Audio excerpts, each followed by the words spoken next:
and today we're going to be looking at the basics of auto drive. If you've never used auto drive before, we're going to be setting up some basic routes today and also trying to explain the two differences between the different types of routes, as well as setting up some waypoints and hopefully maybe either transferring / selling some grain. Actually, in this case, we're going to be just hopefully trying to transfer. First things first, everyone, if you've never used auto drive before, I do have auto drive obviously active here. You can see there's nothing different on the screen at the moment. If auto drive is not open, you're going to push left, alt, and 0 on the numpad. If that doesn't work for you, then you'll have to set some sort of key binding in your controls there for that one. Default there is left, alt, and numpad 0. Next thing you want to know, everyone, is to use the middle mouse button. So when you middle click, it's going to bring up your mouse pointer. When the mouse pointer's up, then obviously you can click inside the auto drive window here. Don't confuse that with Courseplay. Courseplay uses the right click to bring up the cursor.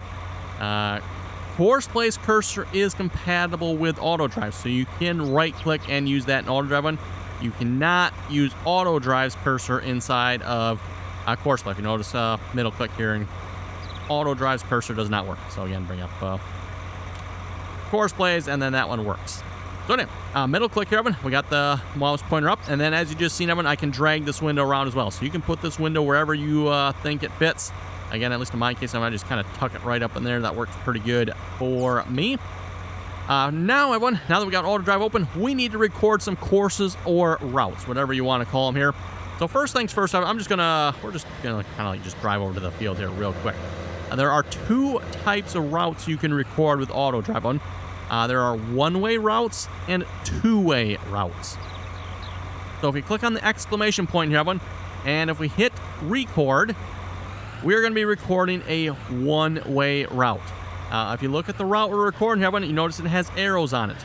This indicates that auto drive can only drive in the direction indicated by the arrows. So the direction we're facing is the only way that auto drive can record on or drive on this route.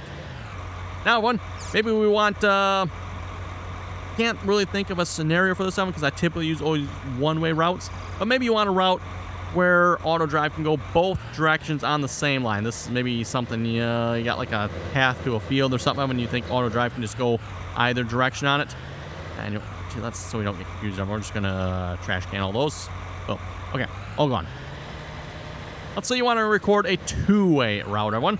So to record a two-way route, I should probably mention here, recording a one-way route, everyone, you left-click on record. To record a two-way route, we are going to right-click. Now you notice, Evan, it's got a little purple dot on it and arrows facing both directions. And then when we start recording the route here, the line is blue. So we now have a blue line here, and there is also no arrows on this route. This indicates that auto drive can travel in either direction on the route here. So we're just going to stop recording that because, again, we don't really need that per se. And then I'm also just, because we can, we're just going to trash can all those. We don't want any of those. Those are just for example. So that's how you record routes, everyone. Now, one of the big things you can do with auto drive is you can connect routes together. So if we want here, let's record a quick little route here. So if we hit record, so just a quick little route. And when it comes to auto drive, you always want to have your routes connected together.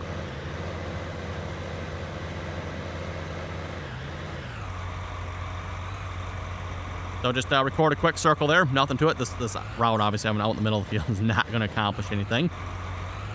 First things first, everyone, we want to connect this route together so it's actually a valid route. In order to connect these route together, we're going to click on the last one we just recorded here. It should turn green. That is left click. And then we're going to left click on the first one we recorded there. Note the direction of the arrow. Of course, you want the direction of the arrow to be the same direction as all the rest of the arrows on this line here. If you were to click on this in the other direction here, so we click on the first one, and then the last one here, there we go. Notice it creates it in the wrong direction. That is not going to work, one. You're going to have all kinds of problems with your route. You'll probably be wondering, like, why is this not working? And I've done this before, one. Now, what I was going to try to demonstrate here, let's say you have you got this route that goes around the map. It goes to one cell point to the next cell point. Maybe you got another cell point over here somewhere. Let's just picture a little bit further down the field. what I am going to do, everyone... Actually, let's put a waypoint on here first. Real quick. Let's put a waypoint. So demonstrate a waypoint. This red line here indicates which waypoint we're going to be editing. So let's just edit that one. That's fine. We'll just call this the silo.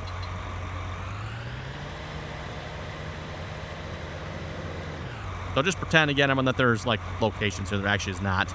And this one will be cell 1.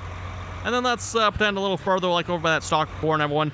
Yeah, got another cell points over there. What we're going to do, pick a reasonable spot. Obviously, you've got roads on your map. It's going to make a little more sense, but we'll just say there's road over here. We're going to hit record again. Notice it automatically connected to the closest waypoint. Typically, I like to change that setting so it doesn't do that, and I like to manually connect them, but you can leave it in that setting too if you like, whatever your personal preference is.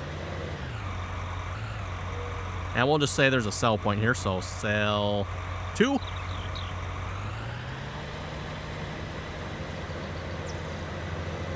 We'll just go around here to where we can finish this.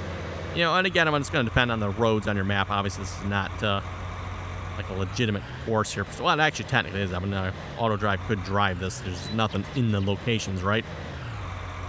So now we got auto drive here. Auto drive can get from the silo, and it can get to cell 2. However, it cannot get back from cell 2 back to the silo because we don't have a connection down here. What we need to do, everyone, is just click on the last one we just recorded here. It should turn green. Click on, again, it doesn't really pick. In this case, that one, probably if you're going to do this right, you should probably really click on like something over there just so you're not having such a sharp angle that auto drive is going to drive into it. Now, if you wanted to drive this course, now again, there's nothing on here silo-wise, so I can't really do any pickup type course. Get out of edit mode, click the exclamation point there. Auto drive has a couple of different modes. The first mode, everyone, is just the drive mode. It drives from one point to the next. The next one we have is pickup and deliver mode. This is what you're going to use for like selling, grain carting mode if you're using a grain cart, stuff like that. Next mode is the deliver mode. Does what it does. It brings something somewhere. So next one is load. This load, I believe it just takes one load. So a little bit foggy in my mind on how the pickup and deliver works. Load, I think, is just like one load. Pickup and deliver will keep repeating the course as many times as needed. Then you have the unload combine mode, and then we're back to dry mode. I notice we've got all the the waypoints we just created, everyone. So cell 2, we can hit the power button here. Auto drive will know how to get from there all the way over to cell 2 here.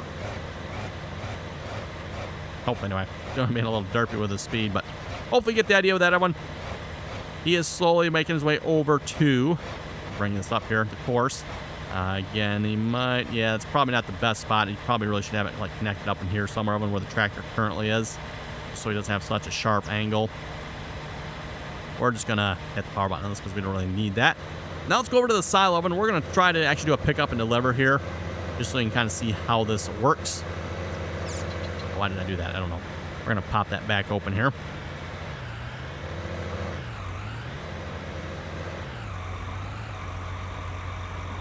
So I just put a Silo King down here, everyone. That way we can pick up and deliver from something. And I'm just going to start recording. It doesn't really actually, with auto drive, everyone, matter where you stop and start recording.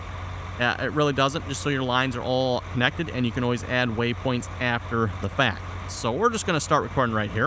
And then I'm also going to add a waypoint here. Silo load. And then we're just going to drive around.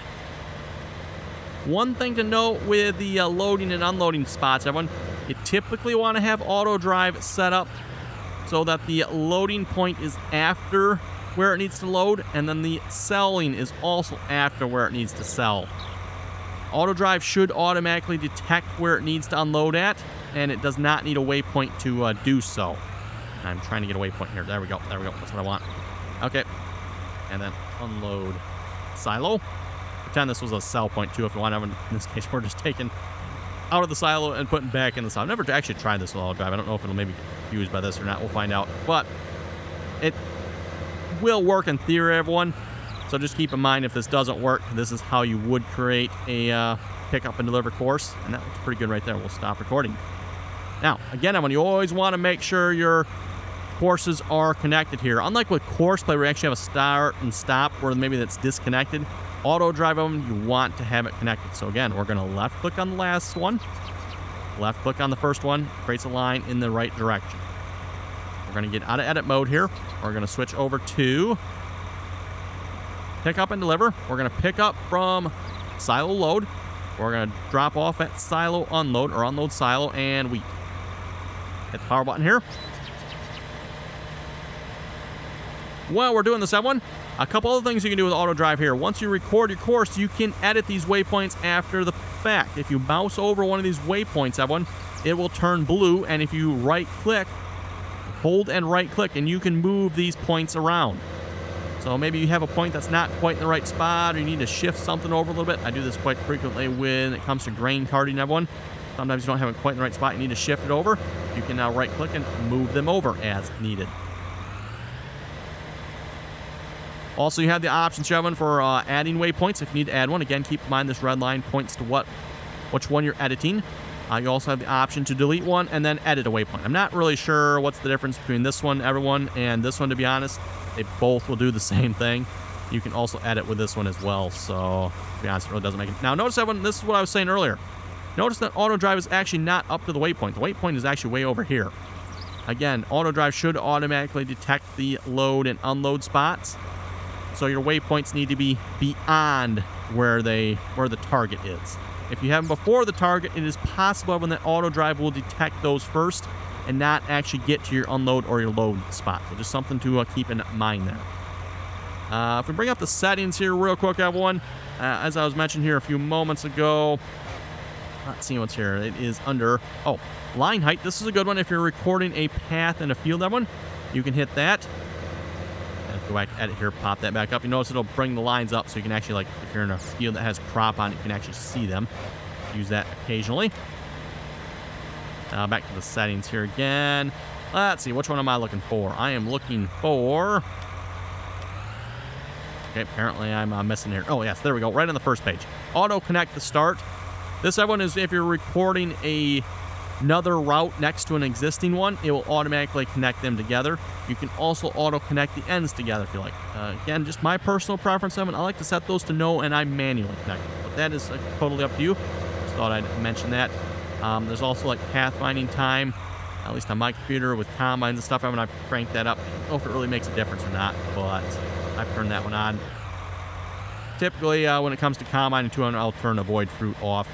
Might not be as realistic that way, but again, auto drive does seem to struggle a little bit with pathfinding at times. So there we go, Evan. That's auto drive in a nutshell. Hopefully that kind of makes sense to you folks. Again, the beauty of auto drive, Evan, is you can connect existing routes with new routes. So if you've already recorded a route to cell point 1 and maybe cell point 2 is beyond that one, you can just add to the cell point 1 route and get over to cell point 2. Also keep in mind you got one-way routes and two-way routes. Personally, Evan, I don't think I've really ever used two-way routes up until this point. I pretty much always use one-way routes. That way, auto drive is on one side of the road when it's going one way, on the other side of the road when it's going the opposite way, right? Kind of makes sense. That's kind of how you'd have it in real life. Worth mentioning, too, Evan, you do have how many times auto drive can run the route. Say you maybe only want it to run one time. You could set that up. Also, you got your speed limits here as well in case you need to change those. Again, the typically settings that one I've, to be honest, never really played with, but they are there in case you need them. So with that, everyone, you folks have any comments or questions or want some additional information about auto drive, be sure to throw it down in the comments there. As always, everyone, thanks for watching, and till next time.